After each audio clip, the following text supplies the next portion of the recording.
Pessoal, o Brasil registra todo dia 30 internações por autoagressão, né, por tentativa de suicídio no país. Esse tema é muito relevante. Claro que a gente está vivendo o Setembro Amarelo, que lembra todo mundo essa questão da saúde mental, né? Para vocês terem ideia, né, o Brasil, tem muito vídeo aqui falando, é o líder global de transtorno de ansiedade. É um dos países também com altíssimas taxas de depressão, ansiedade quase 10%, né? Depressão ali por 5%, né? E normalmente essas doenças elas estão associadas aos pacientes que tentam o suicídio, né? Então a saúde mental está toda conectada, até porque as pessoas às vezes têm mais de um problema de saúde mental. E os transtornos de saúde mental eles são muito pouco compreendidos pela população no geral, né? A maioria das pessoas, se você conversar, às vezes no consultório a gente nota isso, né? As pessoas não entendem aquilo como uma doença. Então dá uma ideia que é com força de vontade, com cuidado, com autoajuda, a pessoa vai sair daquilo sem necessidade de nenhum cuidado, né? Com psicólogo, nem com psiquiatra, né? Nem com o médico, e acredita que aquilo basta ela ter força de vontade, ter fé que ela vai melhorar. E a gente sabe que grande parte dos pacientes, eles não vão melhorar desse jeito apenas, eles vão precisar disso, obviamente, mas vão precisar também de um cuidado de atenção médico, né? O seu autocuidado, sua força de vontade, né? A sua fé, a sua parte espiritual vai fazer parte do tratamento, sem dúvida nenhuma, mas muita gente vai precisar também do tratamento com o psicólogo e do tratamento com o psiquiatra e muitas vezes com tratamento medicamentoso. Ou seja, você pensa no Brasil, um país com essa altíssima taxa de internação por tentativa de suicídio, né? 30 por dia, né? Alinhado a isso, né, a ser um dos países do mundo com maior taxa de transtorno mental, como transtorno de ansiedade, ele é o líder global segundo a OMS, né, com altas taxas de transtorno depressivo, né.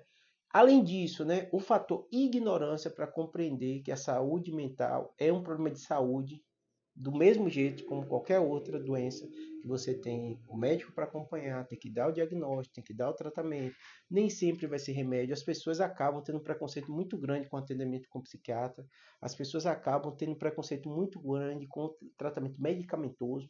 Diz, o remédio tarja preta é remédio muito forte, é o estigmatizado quem tem doença psiquiátrica, né, quem vai pelo psiquiatra, e acaba que as pessoas não precisam de ajuda. Para vocês terem ideia como isso é relevante, sou neurocirurgião. Tenho muito paciente com meningioma, com tumor cerebral de outro tipo, com problema na coluna, que tem transtorno da saúde mental, que encaminha para o psiquiatra, às vezes não vai, mesmo orientando, explicando o consultório, tem um preconceito muito grande quanto a isso, né? Alguns eu começo a tratar a medicação, né? Às vezes saúde mental são doenças como qualquer outro, e a gente médico, mesmo não especialista, acaba lidando muito com ela e tratando, iniciando tratamento, e muitas vezes vai encaminhar para o especialista, né? Mas sempre você tem essa dificuldade de abordar o tema, de conversar. Hoje em dia eu noto, eu trabalho só em medicina privada, né? Uma aceitação muito grande do paciente aí o psicólogo. O psicólogo tem melhorado bastante, as mulheres principalmente, os homens ainda têm dificuldade de explicar mesmo que tem evidência científica, né? O tratamento psicológico melhora você, independente da abordagem, ele tem evidência científica que é necessária em várias situações.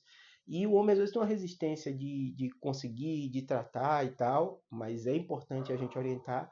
E o psiquiatra ainda é muito difícil, muito difícil. O processo de convencimento, entender que é doença. Tem muito paciente que começa o tratamento e caminha, não vai, volta para mim. Então tem muito paciente meu que eu acompanho, que eu trato, muitos melhoram, né?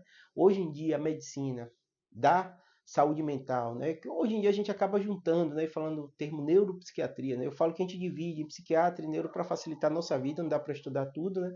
Mas acaba que é tudo doença do cérebro, né? Com formas de diagnóstico diferentes, com formas de tratamento diferentes, mas todas elas a doença está ali relacionada ao cérebro. E as medicações evoluíram muito. A indústria farmacêutica, sem dúvida nenhuma, que trata essas doenças, né, evoluiu bastante. E aí muita gente fica, né, com preconceito, diz, quem chega de remédio, quer viciar os pacientes, né? Hoje em dia a gente já tem estudos funcionais mostrando o funcionamento do cérebro de alguém com depressão, com ansiedade e vários transtornos mentais, comprovando essa relação com a parte neurológica química, né?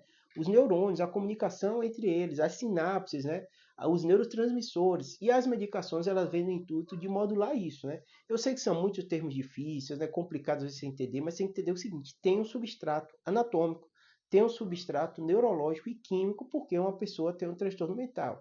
Então não é só fraqueza, não é só força de vontade, não tem nada a ver com isso. É uma doença como outra qualquer. Porque às vezes a pessoa fala, ela é muito fraca, não, essa geração. Não. O que acontecia, e aí muita gente também critica isso, é porque antes a gente não ouvia falar tanto dessa doença e ouve hoje, né? Porque nosso conhecimento aumentou. Da mesma forma que muita gente vem aqui no canal e diz assim, eu nunca vi falar tanto de infarto. Porque não diagnosticava, as pessoas tinham morte súbita. E eu explico aos pacientes porque quando você olha de maneira geral, a expectativa de vida melhorou, os tratamentos das doenças neuropsiquiátricas melhoraram, as pessoas melhoraram a qualidade de vida dela, mas obviamente quanto mais você sabe, mais você identifica, mais você trata e mais as pessoas têm a sensação de estar doente, porque você ganha um carimbo. Por exemplo, eu faço check-up todo ano, descobri, eu fiz vídeo aqui para você explicando, sou hipertenso e dislipidêmico, tomo remédio para os dois. Dedé, poxa, 40 e poucos anos já está com isso, antigamente o que é que fazia? Não sentia nada, as pessoas, eu não sentia, por exemplo, não fazia um check-up, ia descobrir lá com 50, 60 anos, a artéria entupida, morrendo. Então a expectativa de vida era muito menor por causa disso. Hoje, isso eu concordo com vocês, né? Você tem uma sensação de ter mais doenças, e é verdade. Você acaba diagnosticando mais doença, você acaba tomando mais remédio, mas no geral a expectativa de vida, o tempo de vida das pessoas aumentou bastante.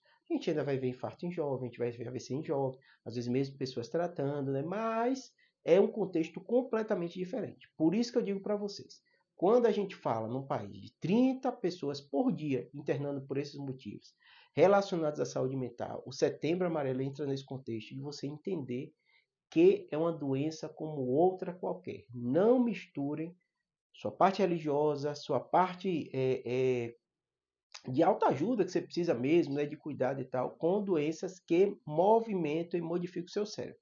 Não estou dizendo que o psicólogo não vai te ajudar com a parte comportamental, tudo isso, mas muitas vezes vai precisar também do auxílio medicamentoso. E lembrando, sempre vai ter que ter um profissional te ajudando nessa parte. Ah, Júlio, mas eu conheço fulano que saiu sozinho de uma depressão. Claro que existem pessoas. A medicina, a ciência, ela não é uma ciência exata. Então ela trabalha com probabilidade. Para você jogar a favor a probabilidade ao seu favor, você tem que lidar com as coisas que têm evidência científica. Por exemplo, vou te dar exemplo. Todo mundo conhece alguém que fumou a vida inteira e nunca teve câncer de pulmão. Nem por isso quer dizer que o cigarro não vai aumentar a chance de ter um câncer de pulmão.